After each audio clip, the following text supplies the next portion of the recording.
Hey everybody, I'm Alan with Bricks and Blocks Gaming, and in this video I'll be discussing the remote guidance power for the game of Stargrave, explaining what it does, suggesting some strategies for using it, and giving my opinion and rating for it. So let's get to the bricks and blocks of the remote guidance power.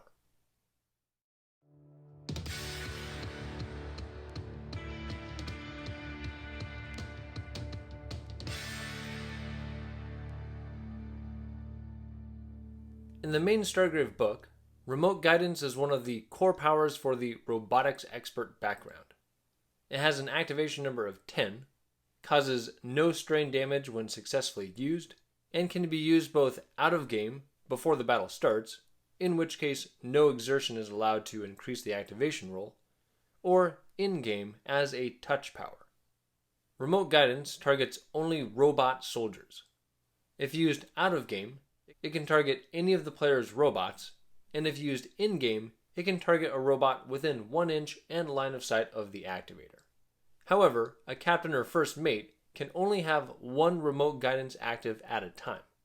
It allows the affected robot to always activate in the same phase as the character that used the power, regardless of where either figure is on the board, as long as no more than 3 soldiers are activated in each of the captain or first mate phases. One thing to keep in mind is that powers cannot be cancelled at will, so the target should be picked wisely, or be a soldier that's planning to leave the board quickly with loot, or that's expected to be reduced to 0 health early in a battle. And if the activator is no longer on the table, the robot no longer gets to activate in the commander's phase, as per the wording of the phases. There's something to point out about activating this power in-game. If the commander hasn't already activated 3 soldiers in that phase, the robot should be able to immediately activate unless the player selected a group activation, as that requires all figures activating in the phase to be a part of the group activation and to complete their move action before anything else, like powers, are completed. So it would be too late to add another figure to the group activation. Also with group activation, if it's used instead of regular activations during the activator's phase, and a robot is already affected by remote guidance, the robot must follow all the group activation rules as well, regardless of where they are.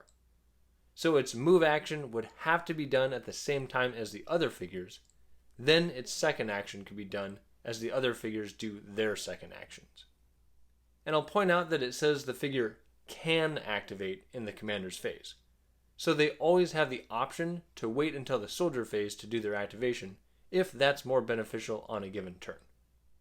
The normal rules for activating soldiers during the captain and first mate phases is really useful, but the existence of grenade launchers can make it really dangerous to keep soldiers within 3 inches of their commanders.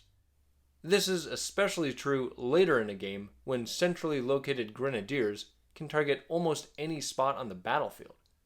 So still having access to a soldier activating outside the soldier phase and from anywhere on the battlefield can be really useful. My favorite uses for it are to target a shooting focused robot that can help to keep opposing commanders pinned down and pick off loot haulers, as the option to shoot early in a turn before an enemy moves or later after they've moved can really mess with an opponent's strategies. And it's useful for hauling a player's own loot off the board, as they can always activate before the soldier phase. I especially like it combined with lift. This power can move a figure that's hauling loot, but the figure has to forfeit any remaining actions. If they've already activated, this gets around that drawback. The fact that remote guidance can be used out of game is great for selecting any figure and not wasting in-game actions. And having it in effect every turn, compared to the similar command power, which only works for 1 turn, seems pretty strong. However, it does have to be the same figure every turn, and it can only target robots. So that can be a limiting factor for some crews based on their soldier lineup, or based on the powers their opponent might have to limit the effectiveness of robots. Meaning this power can be anywhere from extremely useful to completely useless.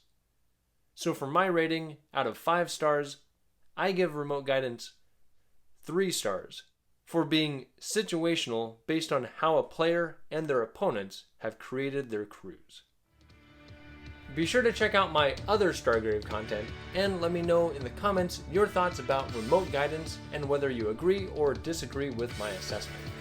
I'm Alan with Bricks and Blocks Gaming. Thanks for watching and play well.